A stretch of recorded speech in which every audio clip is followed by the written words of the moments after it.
రాబోయే ఎంపీ అయినటువంటి చామల కింబర్రెడ్డి గారికి, అదే రకంగా ఎమ్మెల్సీ అభ్యర్థి మన ఈ 10 సంవత్సరాల పాటు టీఆర్ఎస్ ప్రభుత్వాన్ని ఏ రకంగా చేస్తున్నటువంటి మోసాలన్నింటినీ కూడా ఎండగడుతూ యూనిస్ ద్వారా మొత్తం యావత్ తెలంగాణ ప్రజలకి చైతన్యపరిచి మొన్న జరిగినటువంటి ఎమ్మెల్సీ ఎన్నికల్లో మొదటి ప్రాధాన్యత ఓటు 83,000 సాధించి మొన్న గెలిచినటువంటి పల్లా రాజేశ్వరరెడ్డికి ముచ్చంబేలు పట్టించినటువంటి అన్న తీన్మార్ మల్లన్న గారికి ఖచ్చితంగా ఈ ఎన్నికలలో ఖచ్చితంగా గెలుస్తాడు. ఇండిపెండెంట్ గానే 83,000 ఓట్లు మొదటి ప్రాధాన్యత సాధించినటువంటి అతను కాబట్టి ఈసారి మన కాంగ్రెస్ పార్టీ యొక్క అండ ఉన్నది అన్న నేను చెప్తున్నాను.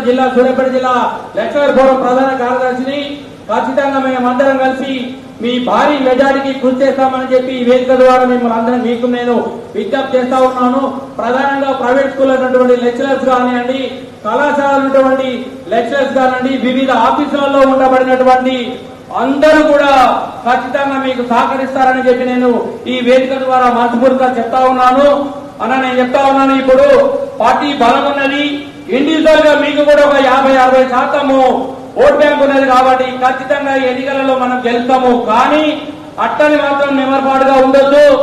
ఈ గ్రాడ్యుయేట్ ఎలక్షన్లు గ్రాడ్యుయేట్స్ కాబట్టి వాళ్ళు ఆలోచన చేస్తారు కాబట్టి ఈ స్టేజ్ ముందు ఉన్నటువంటి ప్రతి కార్యకర్త, ప్రతి గ్రామ శాఖ నుండి మొదలుకొని మండల శాఖ అధ్యక్షుల వరకు మీ పిల్లలందరూ కూడా గ్రాడ్యుయేట్ చేస్తున్నారు కాబట్టి మీరు ఒక్కసారి చెప్పండి. ఇంతవరకు నేను చెప్తాను, కపలవాయి గారు గెలిచారు, అదే రకంగా పల్లా గెలిచారు, కానీ ఏ ఒక్కరు కూడా గ్రాడ్యుయేట్ గురించి ఏ ఒక్కరు కూడా వాళ్ళు శాసన మండలిలో ప్రశ్నించలేదు. వాళ్ళన్న ఖచ్చితంగా ప్రశ్నిస్తారు. రాబోయేటువంటి గ్రాడ్యుయేట్స్ కానీ ఇటు ఉద్యోగస్తులకు కానీ ఎవరికైనా మాకు కావాల్సినటువంటి హక్కులను ఖచ్చితంగా వారు సాధిస్తారని చెప్పి నేను ఈ వేదిక ద్వారా వారిని మనస్ఫూర్తిగా కోరుకుంటూ, అదే రకంగా వారికి ఖచ్చితంగా మా మద్దతు ఉంటుందని చెప్పి మేము కోరుకుంటూ సెలవు తీసుకుంటా ఉన్నాం.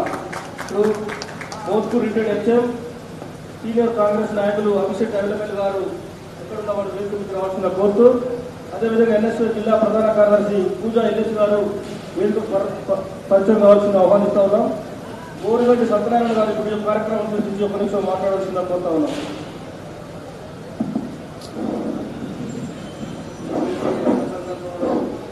సభాధ్యక్షులు పెద్దలు, మన యొక్క ప్రాంత ఎమ్మెల్యే గారు మందల సామేల్ గారికి, అదేవిధంగా రేపు గెలవబోయే అభ్యర్థి మన కాంగ్రెస్ పార్టీ అభ్యర్థి శ్యామల కిరణ్ కుమార్ రెడ్డి గారు, అదేవిధంగా ఈనాడు వేదిక మీద ఉన్నటువంటి మన యొక్క ఎమ్మెల్సీ అభ్యర్థి తీన్మార్ మల్లన్న గారు, వేదిక మీద ఉన్నటువంటి వివిధ మండలాల అధ్యక్షులు, అదేవిధంగా వివిధ బాధ్యతలు ఉన్న కాంగ్రెస్ కార్యకర్తలు, ముందున్నటువంటి కాంగ్రెస్ నాయకులు, అదేవిధంగా మీడియా మిత్రులు పేరు పేరున అందరికీ నమస్కారం తెలియజేస్తా ఉన్నాను.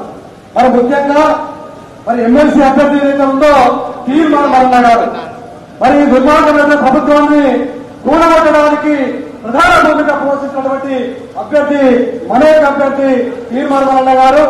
మరి వారు ఏ విధంగా ప్రశ్నించారు, ఏ విధంగా ప్రశ్నలు సమస్యల మీద ప్రభుత్వాన్ని నిలదీసే ఏదైతే ఉందో మనం చూశాం. అటువంటి అభ్యర్థి శాసన మండలిలో ఉండడం అనేది ప్రధానమైన అవసరంగా భావిస్తా ఉన్నాము.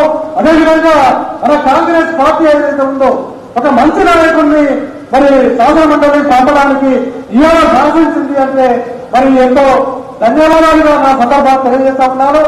అటువంటి అభ్యర్థి గెలవడం అనేది చాలా అవసరం. ఎందుకంటే ఈనాటి సమాజంలో జరిగిన అన్యాయం ఏమిటో వాటిని అడగడం అనేది అందరి వల్ల కాదని వాస్తవం. అదేవిధంగా వారిని గెలిపించుకోవాల్సిన ప్రధాన బాధ్యత మనందరి మీద ఉంది. వారిని గెలిపించినట్టయితే నీళ్లు నిధులలో నియామకాల విషయంలో వారు ప్రత్యేకంగా కొట్టాల్సిన జరుగుతుందనేది వాస్తవం. కాబట్టి అటువంటి అభ్యర్థిని గెలిపించుకోవాలని అందరికీ మనవి చేస్తూ ఈ సందర్భాన్ని మార్చుకోవడానికి అవకాశం కల్పించడానికి అందరికీ కృతజ్ఞతలు చేస్తూ ముగిస్తున్నాను.